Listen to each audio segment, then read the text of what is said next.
Like you look at myself, Kanye, Eminem, Bone Thugs. You look at all of those people that are from the middle of the map, and you got some of the biggest artists of all time coming from there, especially out of hip hop because we do it all. 100.7 FM, Miami. This is Y100. Y100.7. I'm Drew down here in Miami. This guy, he needs no introduction, man. Nelly, thank you so much for taking the time, my friend. Man, thanks for having me, champ. I appreciate you. 25 years ago, you gave Yo. us Country Grammar. That was my first rap album my mom let me buy. I had to get the edited version at Walmart.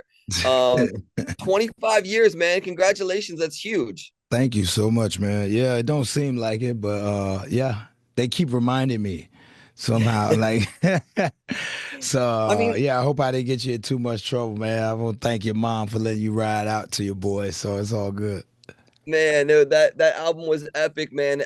We got to go on about that album, but I want to talk about last night real quick. Our iHeartRadio Music Awards. Congratulations on Thank your landmark award. The moment where Wifey kind of brought you out was iconic for the people, man. Yeah, Iconic. yeah. She snuck that one in there, man. I thought she was going to her seat, and and I was backstage with my in-ears in, and I heard her voice. I was like, yo, wait, what? And then I was looking for the screen, and there she was. So, yeah, she had me fooled, man. But it's a beautiful thing, and man, I'm so glad she could be a part of it, and that made it that much special. Yeah, absolutely. Did you know, like when you're creating Country Grammar, I mean, a lot of times you just kind of, you put stuff out there, you record music, but did you know that would change your life and really change music as a whole when you were creating it? No, not like that. You was hoping that, it could be as big as you needed it to be. But I hoped at minimum we would go gold, get enough money, open up a barbershop, some shit, liquor store, some shit, and keep hustling. But yeah, man, things took off, and it was very much a life changer, not just for myself, but thankfully for a lot of fans and people around the world that helped it be what it became. I was so excited to talk to you today because I mean that album was one of my favorite albums. Still is. It's iconic, and I really feel like if you look at the course of music, like rap changed when that album came out. Like that was kind of the true shift from like that 90s era sound to like the 2000s. Do you think about that at all? Like you shaped the way that rap kind of became for the 2000s when that album dropped. Well, I think that's what a lot of fortunate enough, if you are able to have a album that many people may consider a classic, that's what classic albums do. That's why they become classic, because they change things. They're somewhat of a mark, and you can mark it at a point, and you can mark life at a point and be like, yo, things changed right around here, like what the Chronic did when it came out. You know what I'm saying? And you can put a mark right there and be like, yo, music kind of went this way after that. And a lot of time when DMX came out, and you're like, boom, and yeah, man, when you can be a part of something like that and inspire others to not basically do what you're doing, but able to expand on what you're doing. And, that's all you can ask for as art. Absolutely, man. I want to fact check this because I read this, and you got to tell me if this is true, that you were shopping around early in your career. I mean, when you were first getting going, you had a 4-song demo that you were shopping to labels that had Country Grammar, EI, Ride With Me, and Batter Up. And that label, you couldn't get a deal off of those songs. That's true. After the four is facts. Off of those were the 4 demo songs that we were playing in offices when we were trying to get a deal, and they all became the 4 songs off of Country Grammar. Those were the 4 singles. So you can't have nobody that say I didn't hear those songs.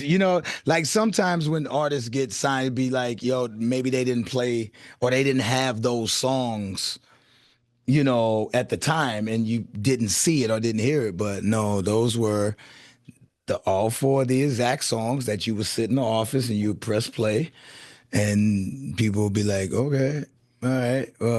But again, everything happens for a reason. I think one of the things that helped us a lot was Universal was able to have success with somebody like Cash Money, which was like not just turning out to be the greatest rap label of all time. You know what I'm saying? Like Yeah, when you think about the totality of being able to continue, but also became our brothers. You know what I'm saying? Because we all was learning a lot together, man. And we learned so much from Cash Money. Been going on one of our first tours with them, and being on tour a few times with them. And Lil Wayne is like my little brother, man. I love him to death. He was on Country Grammar. of course. And Juvenile 400 Degrees is one of my greatest albums of all time, in my opinion. And Baby and Slim and Manny Fresh, Fresh is one of the greatest producers, period, in my opinion. Obviously, depends on where you're at and how you ride. But Mhm.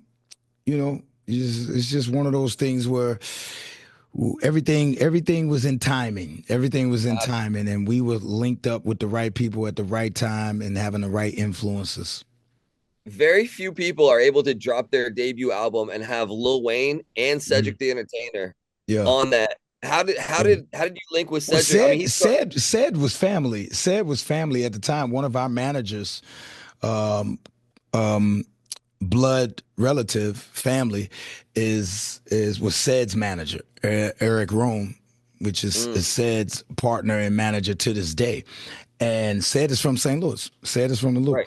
So I mean, Said was always. Said wasn't never not in doubt. He was family. You guys get your thing cracking. I think he would have basically did the deal different if he'd have known it was going to send 10 millions. But bless his heart. You know what I'm saying? He did all right though.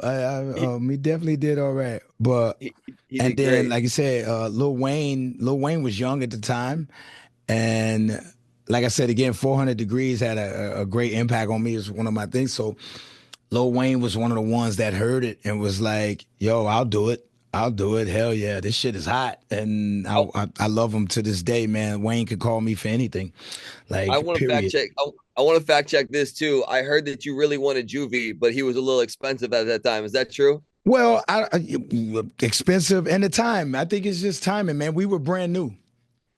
We were brand new, and I mean, I think it's like a wish list. I mean, Wayne hadn't really dropped his solo project or nothing like that, but I was thankful. You know what I'm saying? And Wayne was like, "Hey, I'll do it." Hell yeah, because you could tell it was a monster in the box when dealing with Wayne. Like, yo, he that yeah, because Wayne and Murphy Lee was similar. You know what I'm saying? They were the youngest, and they were around all of us, so like in our crew, we always knew Murphy Lee was going to be an animal. You know what I'm saying? Like because he was learning everything, and everything it meant something to him, and he had that I'm gonna prove to my big brothers that I'm nice, and Yeah. and we were like in the back of our minds, we already know you're already nice. Like you gonna be better than all of us by the time this shit is done.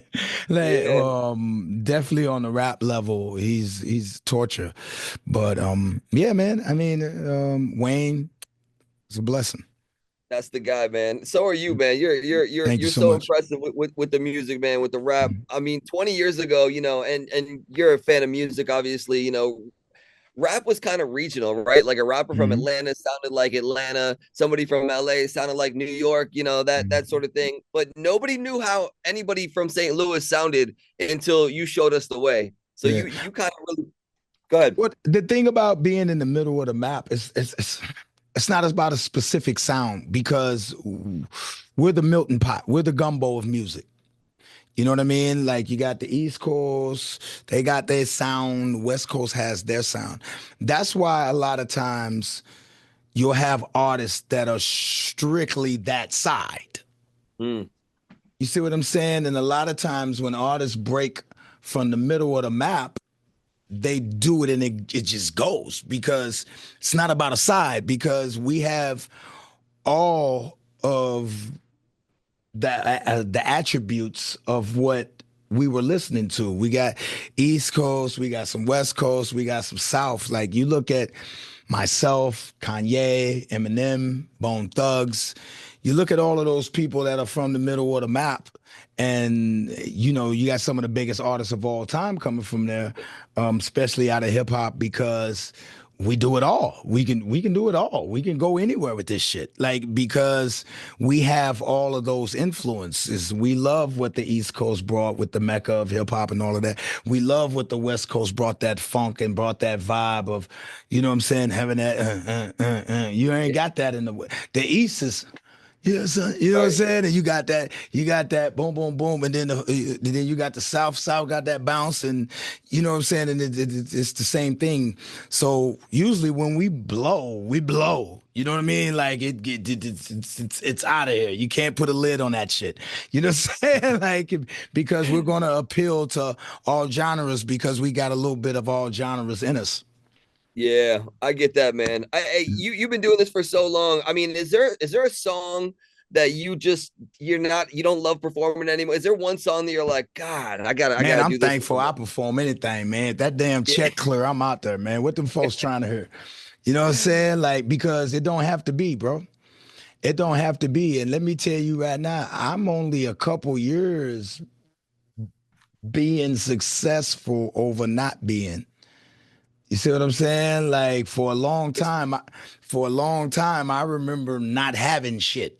Mm. You know what I'm saying? Like, so now I'm just starting to get into I've been Nelly longer than I've not been Nelly. So, and I never take shit like that for granted at all. So I'm always thankful, man. I'm always trying to be respectful.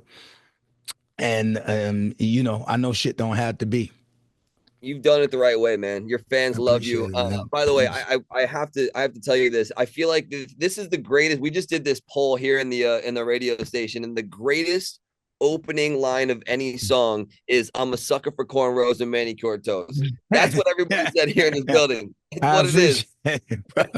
Yeah, man. Like, yeah, whatever felt good, man. You know, because I had people, it's pedicure. Yeah, but that don't roll right. You know what I'm saying? Like, manicure keeps my vibe going. You know what I'm saying? So I B was just plus, like, hey, man. it's all good. I love it. Talk to me about this 2025 Where the Party At tour. Nelly, Ja Rule, Eve, Fab, Jermaine Dupri. Oh my goodness. Yeah, man, we just having fun, man. Like you said again, we have a lot to be thankful for. It's 2025. And I'm going out with people who I feel have been not only deserve to do their thing, but also have inspired me one way or another. And when you look at, I always say Fab is one of the most underrated, definitely of our genre. Like I love Fab, man. I put Fab up there. When you want to get a 16, I put Fab up there with anybody. You know what I'm saying? And my brother Jai, he's a hit maker. He's been one for a long time. He understands the assignment. He's gonna smash. And you know, I got the Ticks out there. The rest of my brothers, Keywan, Murphy Lee, City Spuds. Shout out to Slow Down. And yeah, Chingy, Eve is phenomenal. Landmark. So yeah, we're having a lot of fun, man. We got some special guests rolling around here and there. So we're going over to Australia for a second. Come back. We're gonna hit Canada, hit Europe, run out the States, just have a great goddamn me time, man. And we looking forward to people. We invite everybody out. You know, if we got anything out there for you, make sure you come and you know, show out. When I hear that lineup, it just feels like you're getting the band back together. It just Yeah. feels good. Like that concert right there is just Yeah, it's man. gonna be a party, man. Yeah, So man. You got a lot of people who put their mark, who've made their mark in this game in their own way. See, because none of us sound alike, and none of us basically, you know, use the other to be there. So we all did it each individually, a different way. Same vibe, different way. mm, I love it, man. Well, we'll definitely be joining you on that tour. Thank you so Thank much you, for man. taking the time, Hell Nelly. I'm a yeah. huge fan. 25 See you, years of man. country grammar. Congratulations, man. Thank you, bro. I appreciate you, bro.